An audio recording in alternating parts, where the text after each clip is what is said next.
Welcome back to the block sit down. Today we're doing the 1 Foot In podcast where we're taking 1 foot in the college football realm and talking about college football games of the upcoming week. I'm your host VJ along with my other co-hosts Cam and Rack, Nope. and it's week 2, so we're gonna be indulging in some of the games here, give our basic opinions, just having a good time with it. We're not no experts, but we're a fan of college football, so let's enjoy this. And the first game that we can start off with is Iowa at Iowa State. What is your thought, Cam? Okay, so we got one side of the ball, the Big Ten team, Iowa Hawkeyes. They got Mark Gronowski or Gronowski. I don't know how the fuck you say it. But he's a quarterback, fifth-year senior, transferring from San Diego State, and is basically one of their better quarterbacks, I would say, in the last couple years. And then you get the other side of the ball, the other team, Iowa State. They're led by Rocco Beck, who had a very slow but methodical game against Kansas State. Was able to pull that one out. And Iowa State's obviously ranked number 17. And then they go into the next week and they kind of just do their thing, get in the swing of things.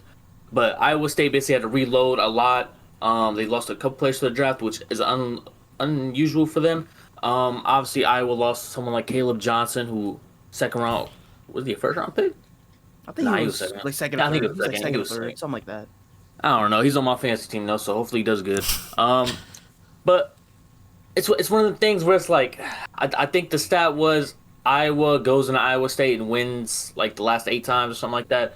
But Iowa State seems to be the better team, in my opinion. From both defensive perspectives, it's like, I ain't gonna say it's one-sided, but Iowa State has shown a lot more to me. Plus, they played in week 0, so they had more time to get in the motion of things. All right. In my opinion. I mean, to be honest, I'm not gonna lie. I don't know nothing outside the fucking Ohio State Buckeyes. But I'll just keep it simple and sweet. But from what I have pulled up, right, so technically Iowa State is number 16. So Iowa only played one game, and that's against Albany, 34-7. I don't even know what conference they're even in. But, and then we go look at Iowa State. Obviously, you guys can't see because I'm not going to lie, we didn't really come that prepared. But that's a side note. But we're going to Iowa State. They played number 17 Kansas State, and they won by 3 points.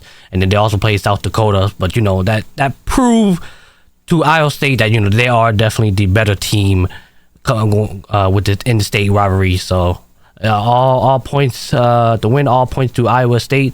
But then again, it is a in-state rivalry. It could go either way, it's an in-state rivalry. That's just how it goes. So yeah, that's all I gotta say. You got anything, VJ? I think personally, from what I've seen, I watched the Iowa State week 0 matchup against Kansas State, I believe. That was actually a pretty fun matchup. How it was a messy game, especially in Ireland. I think it rained right before that game, so that game was literally a whole mess. But Iowa State, with a new squad, they actually look promising. But facing against your in-state rival really isn't the easiest thing to do. So it's a very interesting matchup. This is one of those matches where I don't expect it to go high scoring, just because, Iowa's a very stout team. They're always going to be defensively good. They're going to be very aggressive, like they have been for the past fucking 15 years, some shit like that. So I just think it's going to be definitely a more grittier game than what's expected. I mean, they're in fucking Iowa, so they got fucking potatoes. Like that. I mean, what is our expectation with this game going in? Are we expecting a close game like how it was Texas for Ohio State, where it's gonna be a defensive type of game, or not that low of scoring though? Yeah, it should be 31-34 type scoring. I mean, okay, it shouldn't be that crazy, but bro, you got a 5-year senior quarterback in Iowa, and you got Rocco in for Iowa State. Rocco's a good quarterback, bro. I'll go with him. He can make the big plays, big throws. Like I said, I'm gonna go back. This is on my scene. Obviously, you guys can't see, but if we go back to the game they played, Iowa State, obviously their closest game is against number 17 Kansas State, which is 24-27. But when they go play South Dakota, it's 55-7, right? Obviously, Iowa only play one team, 34-7. So they're blowing out the team they should be blowing out.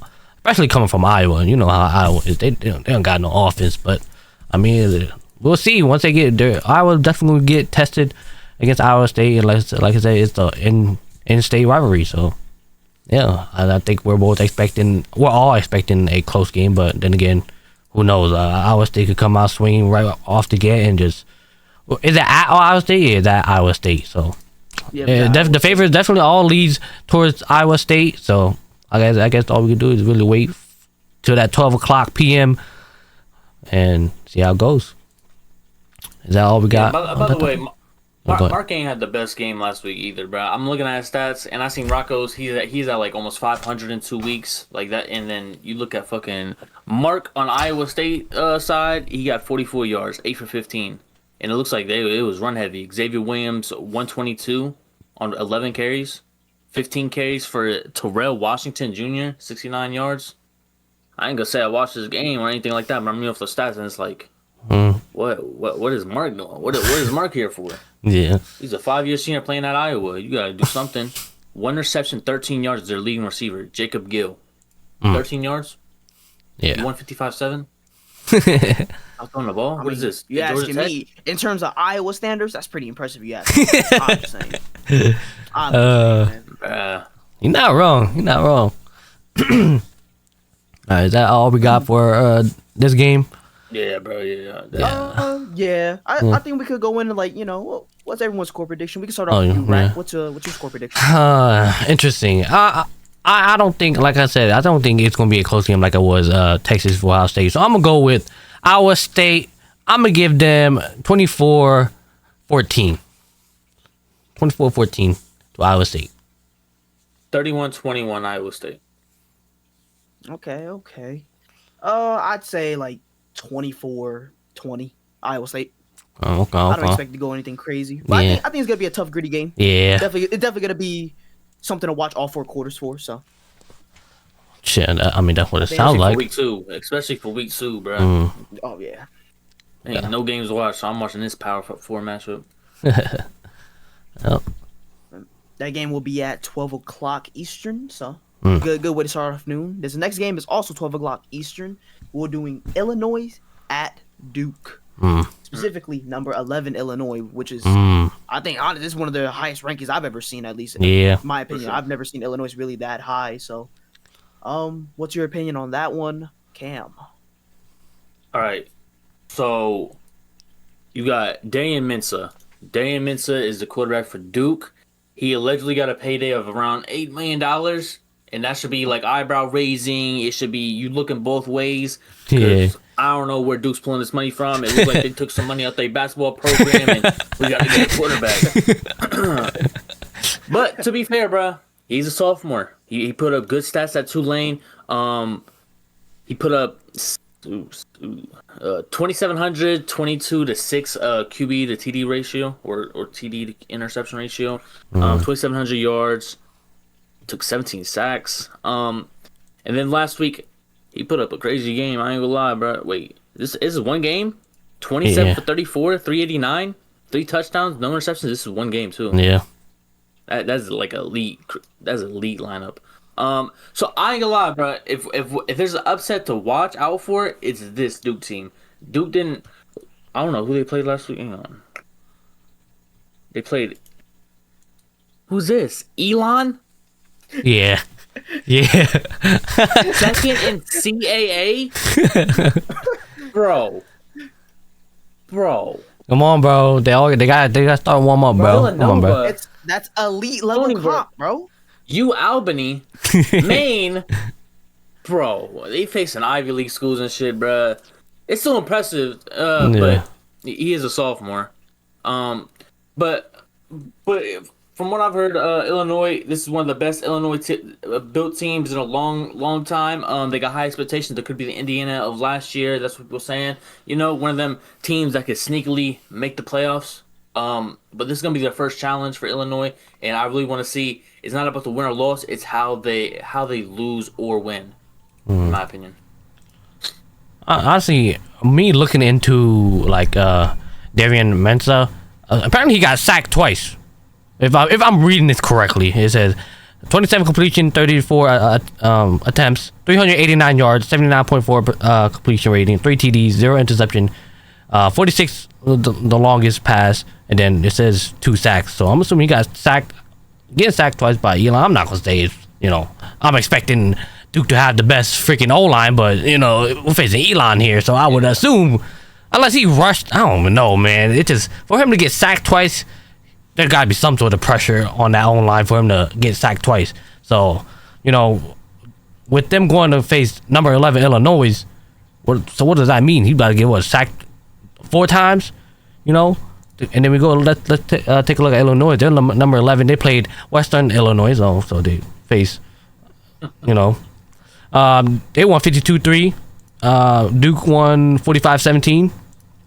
I mean, so far, 17 points is kind of crazy. Yeah, for against Elon. 17 points. What's that Duke defense doing? Yeah, see, like, it just, I don't know, man. I don't like unless Illinois like secondary just like sleeping on the field. There's no way Darian should be passing for 389 yards. I'll give him benefit down maybe like 150, but that's just that O-line is really holding up that O-line, because me seeing that he got sacked twice against Elon, kind of questionable. But then again, it was the first game of the week, but I guess we'll see when that time comes. Four carries and negative 10 yards rushing. Yep, it does say that. Average of negative 2.5, along of 3. I can't say I watched the game, bro. Yeah. All I'm saying is, off the stats. hey, bro, he getting paid $8 million, bro. He better be putting up them stats against fucking Elon. And then we go look at Luke from Illinois. He had 21 attempts, pass, 17 completion, 217, 81% completion rating, 3 TDs, 59 long. He got sacked 3 times. What's going on, bro? What's going on? You get sacked 3 times, but then again, I mean, at least Illinois defense is doing their part, keeping them a field goal.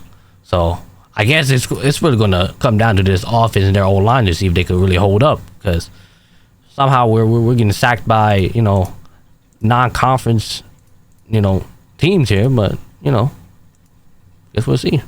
Yeah, that's all I gotta say. You got anything, BJ? Yeah. Or Cam? I'll follow you. Sure Illinois' offensive line has some questions. Not just going off the 3 sacks, but I feel like I've heard that before. Like someone said that shit before. That they definitely have questions to answer. And that's what it's like when you face like nobodies in the first couple weeks. Because I remember last year when, as a fan of Ohio State, watching us beat up on these random teams, it doesn't mean shit. We get the competition. See how good we actually are. Yeah, I mean, if we're also talking about like Darian rushing yards, I mean, let's look at Luke rushing yards. Yeah, 5 carries, loss of 16, long of 6. So, seemed like them rushing yards is not helping them. So, getting stacked and them rushing yards, the O-line, it seemed like he just is a pass or no gain. But we'll see. I mean, I guess that's all I gotta say. I mean, I need to take a look of the rushing yard, I think, from Illinois. I think the rushing yards is like if you get sacked or like move out the pocket, that counts towards your rush yards. I mean, if we go look at Illinois, Aiden Lowry. Oh, I'm sorry, I'm Asian, so I can't speak English properly. He had 9 carries against Western. He had 101 yards, average 11.2, 2 TDs, along with 57.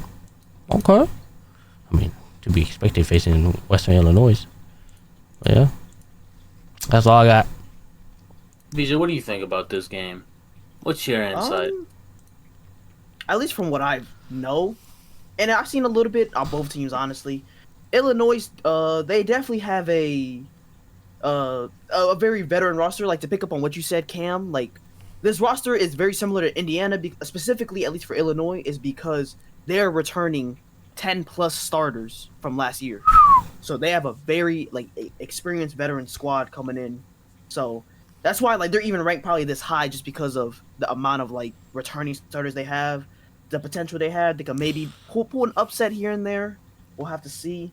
And then Duke squad, at least from what I remember hearing a lot, is especially that they were hitting the transfer portal heavy. They end up getting some good pieces, obviously with the quarterback. So he's putting up numbers. Apart from that, I actually kind of see this game being, since it's very early on in the week, I still actually see this game kind of like a close game, a little right? bit of like a shootout, Oh, close okay. but shootout Yeah. type of game. I mean, both teams have, in a sense, good offensive weapons. They can kind of, go bang for bang. I think Illinois definitely has the more experienced squad with it, but Right. Duke definitely has a talent pool, especially since they hit the portal a lot. I don't really like to bring this in a lot, but it is a coincidence every once in a while. Is betting odd wise, Illinois is the favorite by only 2.5, which Oh kind of says wow. a lot, especially for a team that's ranked number 11. 11. Yeah. So we'll see Interesting. what happens, but it's something to look out. This is definitely probably one of the games to look for an upset of the week type of thing. So I think it brings a lot of flair into it. So yeah, that's all I gotta say. What you got, Cam? Final thoughts. The reason Illinois is so ranked or looked at to be like the Indiana of last year, they ended their last season off on a 4-win streak. They only lost 3 games last year, or they won 4 games to end last year. They lost 21-7 to Penn State in September of last year. Another loss to number 1 Oregon. They lost 38-9.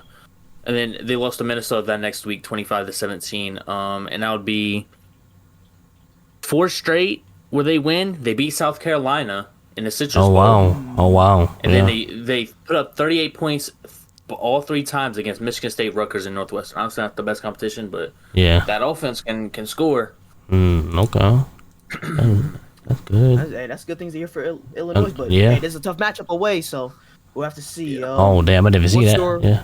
Away. Yeah, what's your score prediction, Rack, for this game? It's a away game. It's at Duke. I still give it to Illinois, to be honest. I feel like they got a little. I feel like Duke might put some points up. I feel like they will. I'll give Duke 10 right now. I'll give Illinois 21. Yeah. Okay. What about you, Cam? Like you said, bro, it's all about that defense that shows up for both teams, and I don't think either one's gonna have defense to play, so it's gonna be 44-41 in the favor of Duke. Ooh, Yup. little upset. I mess with that. Because I think if they lose to Duke, their schedule is cupcake except for Ohio State. Not cupcake, but they're all winnable games. They don't face Oregon. They don't face Penn State. They don't face that team up north. They don't. It's only really Ohio State. Yeah. The only other competition is 23 ranked Indiana in 2 weeks. I mean, you could also argue maybe possibly USC towards a.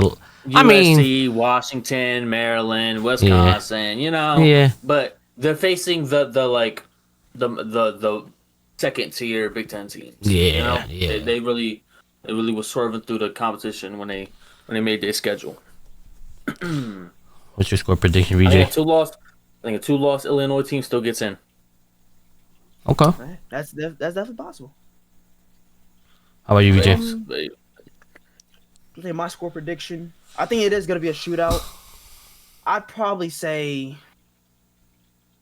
28-24 Illinois. 28-24. Some along that line, I think it's definitely going to get like past 20s for sure. But I think Illinois is just with that veteran squad in a sense. Yeah. I just think that's a lot of momentum going into them. Mhm. But it's definitely, I expect this game to be close. Honestly, I wouldn't be surprised to see Illinois maybe losing or tied at halftime. Honestly, so Yeah. I think mean, that's especially being a 12 o'clock game. It's only the second game. So, yeah, honestly, I could see that too, to be honest. But I feel like Illinois, their veterans should pull it out after, the second half. But then again, Duke could come out swing at the second half saying we still in the fight. But, yeah.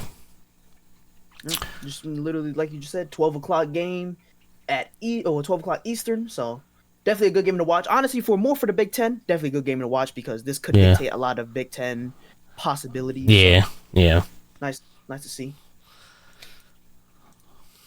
And then next game, starting I believe at 3:30, we have Ole Miss at Kentucky. Oh. Yes. What is your thoughts for that one, Cam? All right.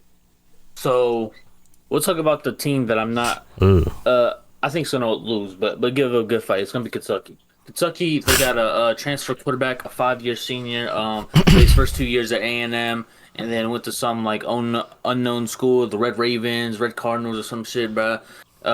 Looked like he had to like step down or take 2 steps back to go 2 steps forward or some shit, whatever that saying is. But he kind of stepped up to go forward. But this is in Lexington.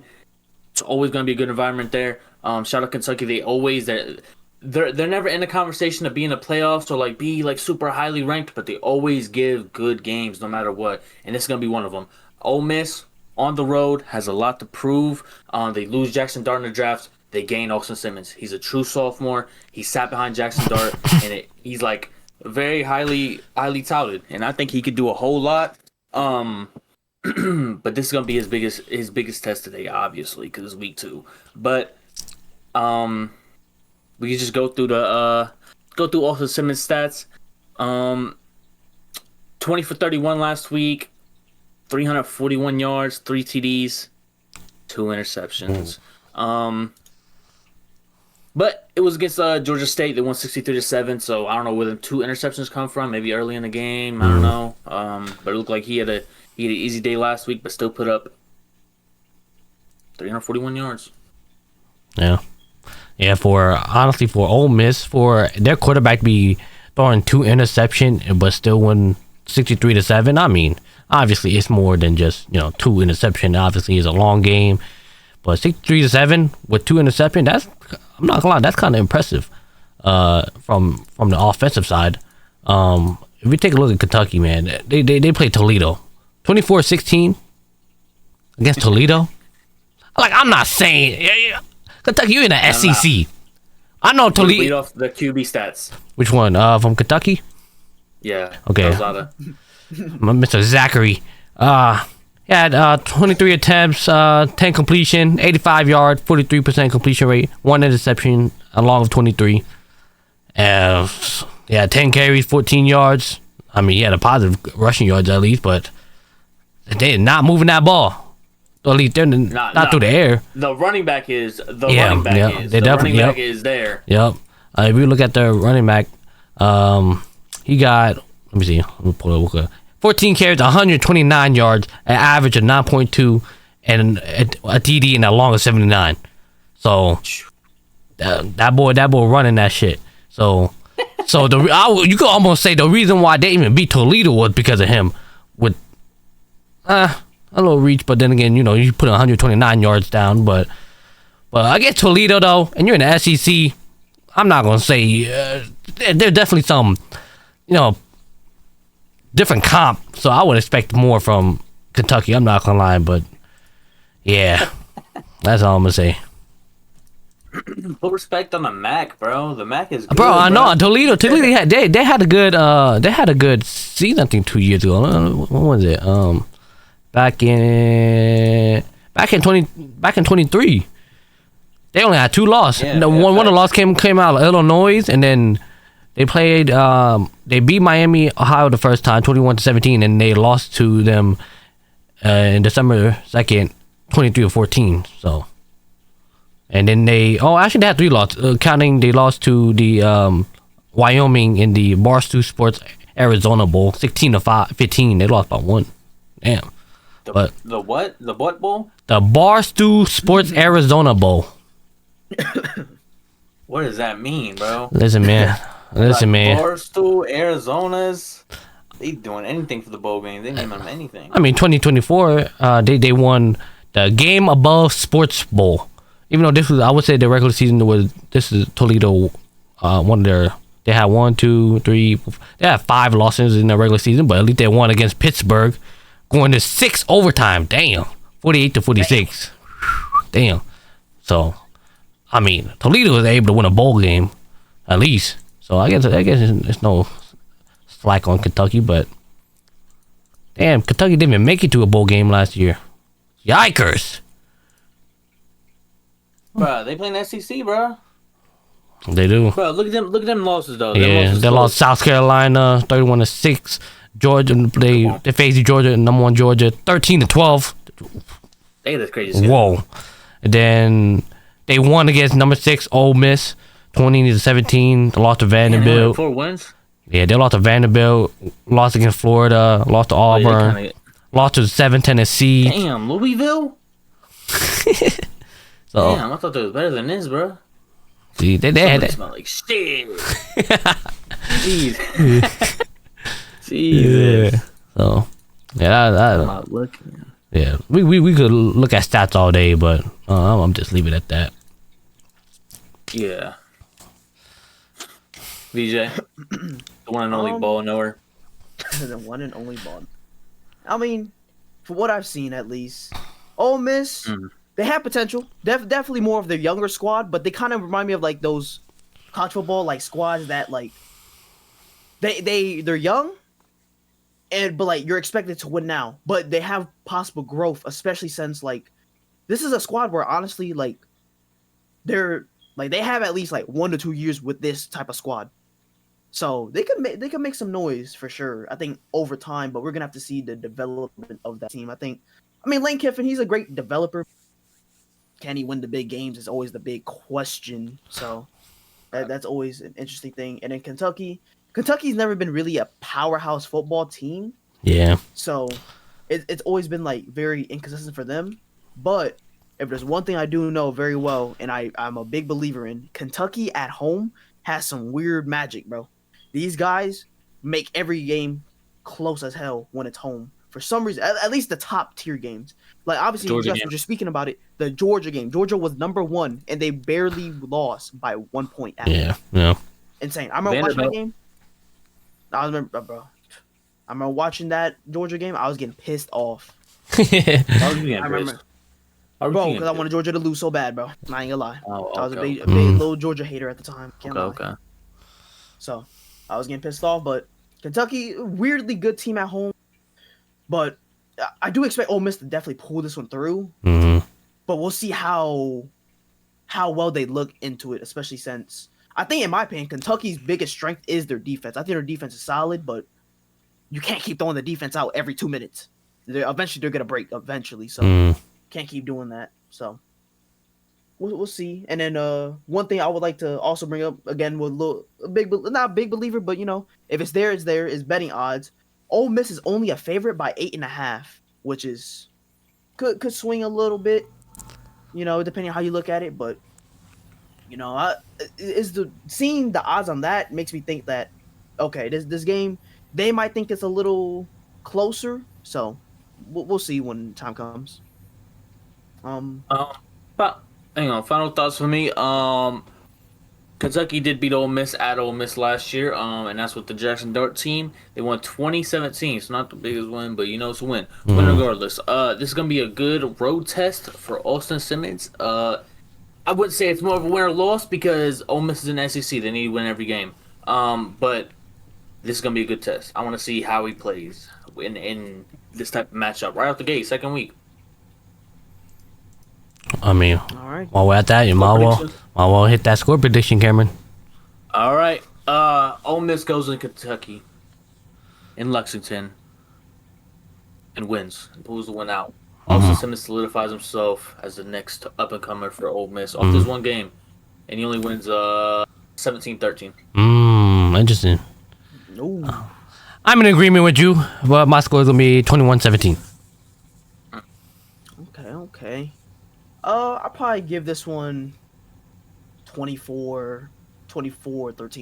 24-10. I don't expect it to be anything crazy. Just I do expect Ole Miss to definitely struggle, but then Yeah. So Like I don't think Calzada can have a bounce back game.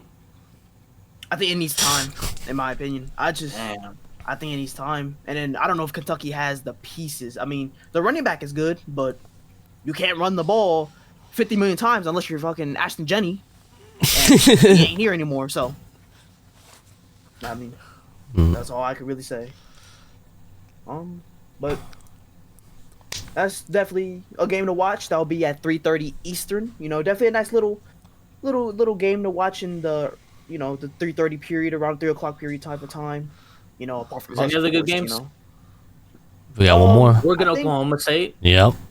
Yep. And then the final game, the night game, big big implications in my opinion for both teams. They have a lot to win and lose.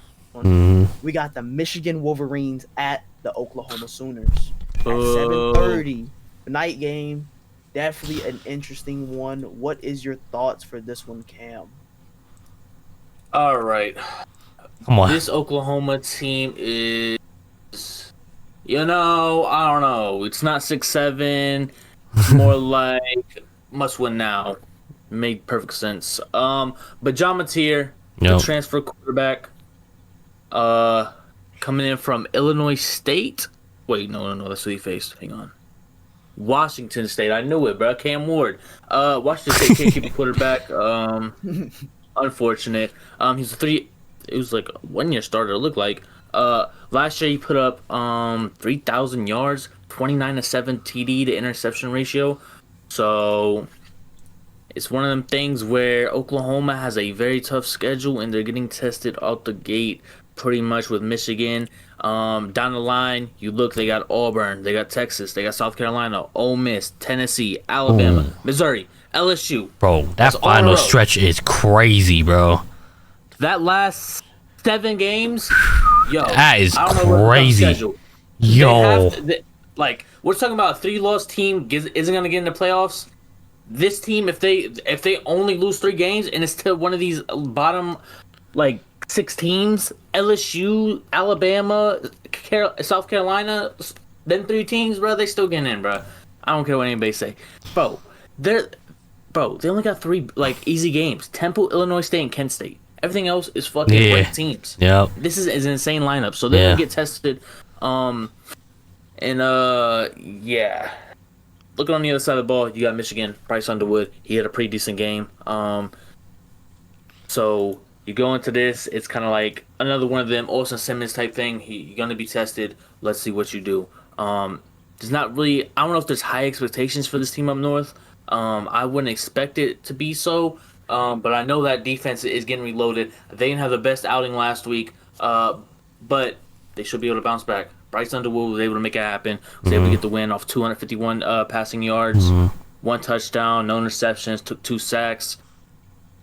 But that backfield is crazy. Justice Haynes, 16 carries, 159 yards.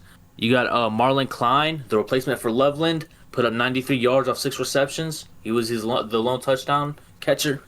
So this is definitely game of the week, bro. I'm waiting for this because this is not a must win for either team, but for Oklahoma, if you can't win this game, not gonna have a good season. Long schedule. Yeah, bro. A lot of things after that is gonna be in question. After the season, if they can't beat Michigan and they start tumbleweeding down that shit and snowball effect, that coach might be in question even more now because they've been kind of just slugging along the last couple seasons. So this means more to Oklahoma than it does Michigan. Yeah. I mean, honestly, you said basically everything I would want to say, to be honest. The team up north, they got a freshman under center with fucking Bryce Underwood. I mean, with his first game, good way to warm him up against New Mexico, 34-17. That's a good way to, this is your freshman quarterback, so a good way to ease him into college football play. Got 1 TD, so there's a lot of confident boost in there. But like I said, looking at Oklahoma, and we got John with 392 yards, so 3 TDs, 1 interception, 81% completion rate. So that's Oklahoma should definitely, in my opinion, win this game. But then again, it is against a number 15 team up north, so I don't really got much to say. I'm ready for my score prediction, and I don't know, VJ, you guys anything to say before I do my? I mean, just a little bit of kind of to back up what y'all were basically saying, just a little bit more. I mean, obviously what Cam said about the Michigan wise, about their defense basically reloading. I watched that Michigan game to see what they were bringing this year. Their offense definitely looks, they definitely look a little more refurbished. I can't lie, it looks more complete compared to these last few Michigan years where it was basically a studded run game. Yeah. This year they might have a little bit of a passing attack. They're starting to develop into something. Overall, but I think that Michigan defense is even though technically they're still reloading, I think honestly they're still gonna be solid, especially since it's a long season.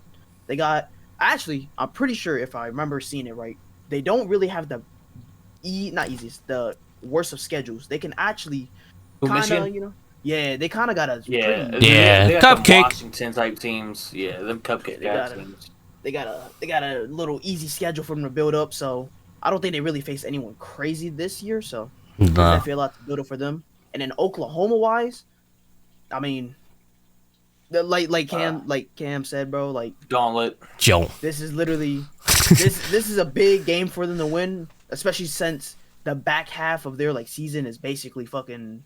Momentum, You're basically brother. you're getting thrown in the damn gauntlet. Mhm. If you're gonna get shredded, you're gonna get shredded. If you come out unscathed, good for you. So that's definitely it. But I watched a little bit of Oklahoma. Was it John Mateer? I think that's his name. Yep. Bro, he was solid. He was solid. He impressed me a little bit, but you know, you got to face against the better con. And this is actually a good game to start. Yeah. So I'm really kind of interested in this game, especially for both leagues, slash conferences in a way. Obviously, Wolverines for the Big Ten. Let's see how they look for the future of this season, and then Oklahoma. I mean, this game means a little bit more for them, especially since they're and the fact that this pretty much can be a game that they might need towards the back half to get to the playoffs. Yep. So this is definitely big for both teams. To bring in a little bit of the odds, Oklahoma is the favorite by 5.5, which is I say it's about right given both teams like statures right now. So Yeah. I can't really say anything crazy about it. So we can look at Oklahoma's last game. I'm only doing this because it's week 2, bro. We don't really got much to go off of. But obviously, fucking Coach Brent over there at Oklahoma got a lot of like winning them games against the big teams. He won against Alabama last year, 24-3. But Alabama in 2024 is very shaky. But you got losses to Tennessee. This is last year. Tennessee, you beat Auburn. Texas lost, South Carolina lost, Ole Miss lost, Missouri lost, LSU lost. Mind you, them is crazy teams, but these games aren't close. You lost 25-15 to Tennessee. That's pretty much close. 34-3 lost to Texas. 35-9 lost to South Carolina. 26-14 lost to Ole Miss.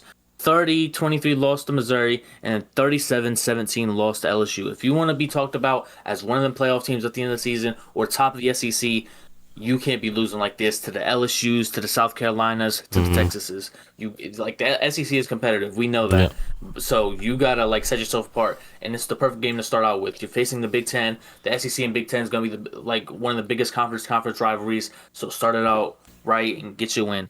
And that would be my prediction. I think Oklahoma wins. It's gonna be kind of a shootout. It's gonna be a 37-27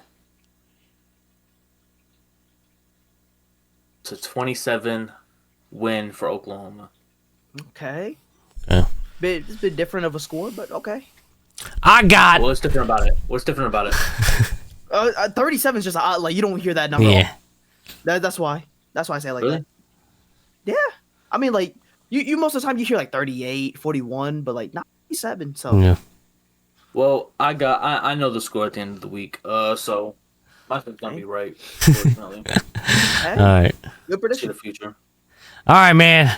I got the team up north. I got Bryce Underwood going to Oklahoma. The team up north is not getting that shit done, bro. A little biased. They're not getting that shit done. Obviously. I hope they do, though. I need them to win as many games as they can, so at the end of the season we can beat their ass. Yeah, but I don't think they're going to get it done. We have freshman Bryce Underwood. Then he's not going to be ready going to the SEC, playing against Oklahoma at home at nighttime. So I don't think he got it done. He's not going to be able to get it done. And, with Ohio State beating the SEC, the SEC going to get their rebound we still the best conference by beating the team up north. So with that being said, I got Oklahoma winning. I think it's going to be a good game, though. I think it's going to be a lot of runs, I believe, a lot of short plays, and it might be a couple big flashy plays that separate the two, or momentum plays. But I got it going into the favor of the SEC. Oklahoma winning. I would say I'm gonna say 27-17. Yeah. Okay, good score. But We both picked Oklahoma, but if Bryce Underwood can get this done, he cements himself. I'm not lying. The Glazers gonna be, I'm not. This gonna be one of them games where it's like, oh, this what legitimized himself. Yeah. This what made him like threatening to everybody else. But it's like I don't want to be like too biased, but it's hard not to be, bro. It's hard not to like wish the worst for them, but at the time wish the best and for us to slap them at the end of the season. But I don't think the team up north get it done due to the fact this is their second game. They're going Bryce Underwood first away game at SEC and at nighttime at that. Like I felt like if it was 12 o'clock, I probably might give the team up north by like 3 points. But them going in the nighttime, like I said, Oklahoma going to need this towards the end of the season with the number 7 Texas currently ranked, number 7 Texas, number 10 South Carolina, number 20 Ole Miss, number 22 Tennessee, number 21 Alabama, Missouri might get ranked in between there and possibly we gotta see the long season last day, and then number 3 LSU. So they need this. So I think they are definitely not gonna sleep on this game, and they're definitely gonna make sure they come out with a win this game. That's why I'm gonna join the SEC. Oklahoma second season. Coach Brent better, figure it out as quick as possible, because it doesn't get easier. All right, VJ, go ahead, end us off, take us home, man. This is a tough one. It's a good one though. Not to be biased, because as a fellow Ohio State fan, I would want Michigan to lose like 300-0 some shit, but gotta be realistic about it.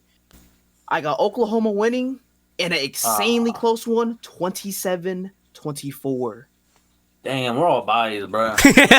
Bro. I need to hide my little sign, bro. Shit, man. Shit. Neither that. Wipe everything off the desk, bro. Oh, shit. Let me take my flag down. Fuck. Change the color theme. Like, damn, bro. Fuck. Can't help it, bro. I think 27-24. I just think, honestly, I do think, though, Oklahoma will probably get to that lead early. And then Michigan will probably, like, show fight towards the end. But I just don't think they stick it up towards it. But if Michigan does win, hey, this is... honestly, if they win this one, I'm not looking at any other game apart from the last game. Yeah. Because that's where we got to whoop their fucking ass. Yep. So. I mean, like I said, team up north, they literally, if they win this game, they are going to be set for the rest of the season. They got what? Central Michigan, Nebraska, Wisconsin, USC, Washington, Michigan State, Purdue, Northwestern, and then Maryland, and obviously Ohio State at the end. Bro, they're all now ranked. Obviously, how many ranked after that? How many we're currently right now? Currently right now, the only people that's ranked after Oklahoma, the only ranked team is Ohio State at 1. Oh, you don't say. Okay. So like I said, okay. Yep, so if the team up north want to prove themselves, they better win this game, because they know they're going to have a cakewalk of a season moving forward. Obviously, they could be upset in there somewhere, but I don't think so. If Bryce Underwood go in Oklahoma and wins, they're going to be good rest of the season. It just, like I said, they play Ohio State at home, so yeah. All right, VJ, that's all I got to say. Anybody else got any, like, last-minute comments or anything? Do not believe so. It's like a slower week for week 2. That's usually how it goes though, for the most part. But at least we got a ranked matchup to watch, and it's like it's good spread out of the games. It's not like we're spamming the noon games and there's nothing to watch 3:30. It's a good like slate for real. It is very limited in good matchups, but there could be potential upset. Yeah. All right, VJ, you. I got nothing else to say. It's not gonna be Grambling. Just gotta you got nothing else to say, let you finish it out, so then I can leave and go take a shit. No cap. All right, man. So, like I said, that's us. We're 1 foot in college football. Also, the block sit down. So we're gonna wrap it up here. Like I said, every Thursday we will be live. If you're from the YouTube side thing, we'll be live every Thursday. Talk about all things college football, games that we're watching, or at least Cam and VJ's watching. They has on their horizon. You're watching too, bruh. Listen, you're on this podcast. All right, man. Listen. You're not a ball knower yet, but you will be. I'm not. I'm not. Training. I am. That's why I'm sitting here just listening to the professionals. Have their input. All I'm reading the stats. Anyways, side topic. Like I said, we'll wrap it up here. Like I said, if you guys are watching from the YouTube side thing, hey, go down the link description. Go Go follow my Twitch link. That's where we are live. I don't know if VJ Cam will be live anytime soon. At least now with this, because I'm pretty sure they're leaving the charge with me. But like I said, we live every Thursday, 6 p.m., 7 p.m., 8 p.m. Let's go take it. 7. Somewhere around there, you know. Just know I'll be live every Thursday night. That's EST, by the way. But yeah, that's it. That's the 1 Foot In crew. We're signing out. Like I said, we appreciate all the love and support. Probably catch you guys whenever we catch y'all next. Peace.